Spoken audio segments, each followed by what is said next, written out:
I believe that this book is very important for us as a nation because of where we are at the moment. We want to be part of the conversation of nation building and also put all our experiences, our ideas together to put this nation forward. And so that's why I was led to write this book on Ghana's economic emergence. We have the resources, we have the human capital.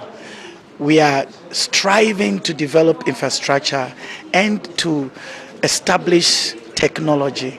And we believe that once we have these conversations and put our minds together collectively as a nation, we will be able to build a vibrant nation and a resilient economy to help everyone to live a comfortable life in this country. Some of the highlights in the book. Yes, the highlight in the book, it opens with an overview that gives the meaning to the symbols of the Ghana flag. So the red is for sacrifice of our forefathers, the yellow is the gold resources, and the green is the vegetation. This black star in the flag represents Ghana rising on the continent of Africa. That means that if it took sacrifice for our forefathers to gain independence for us, we can't do otherwise than to continue on the trajectory of sacrifice. Ghanaians have to make a sacrifice to build a very powerful nation. Number two, we have to develop our resources into finished product. The black man has the skills to produce raw materials, but we need to build industries around the resources that we have in order to turn the raw materials into finished product and possibly export some of them to other countries, because what we do now is that we export raw materials and they are not very expensive, very cheaply. But if you're able to turn raw materials into finished product, we place value on the resources that we are endowed with on this continent and this country, Ghana. And the green vegetation, we have learned to develop agriculture. We have learned to develop the agriculture. Unfortunately, we have never been able to build that agricultural sector into feeding the nation. We have to feed Ghana through the agricultural products we produce. We are typically a consuming country. We can't continue on this trajectory by consuming and eating what we don't produce. We have to find a way and be very intentional and deliberate about this, that we want to develop agriculture in this country and help to take off some of the taxes from agricultural machinery so that producing agricultural products will not be overly expensive.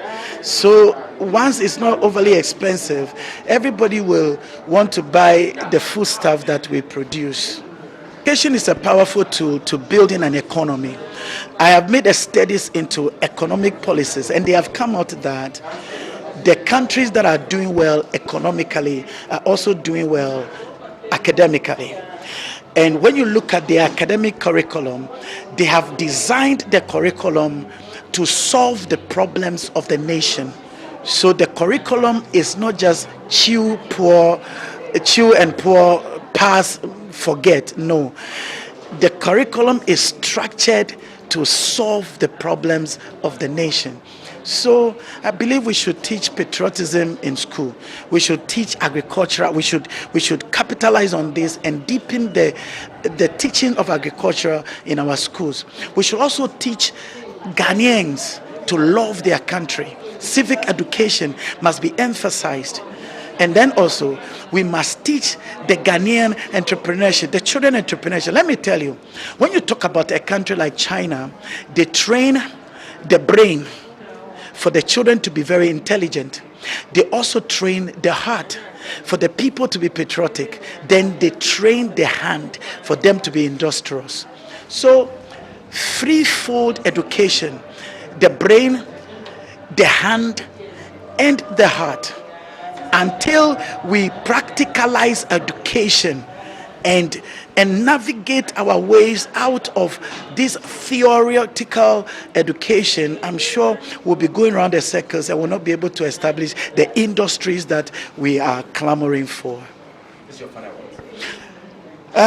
Get a copy of Ghana's Economic Emergence, Navigating the Path to a Better Ghana. And I also want to encourage you, we are going to the polls on the 7th of December to elect a president.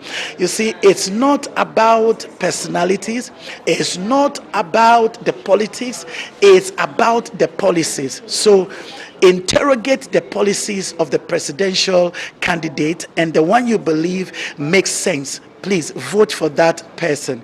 And when you vote, please, voting is an exercise of your civic right. It's not a battle, it's not a war. Don't go to fight, don't go to cheat, don't go to create drama. Go vote, go back home, wait until every vote is cast, and you can go to listen to the counting. You can be there to listen to the counting, but it's not a war. It's a peaceful process, and let's make it peaceful, because Ghana is a peaceful country. My telephone number is 0244 361 446. My telephone number is 0244 361 446. Give me a call and let's begin the conversation. My full name is Prohet Moses Bennisan, the head pastor of Family Altar and the CEO of Dream Big Institute.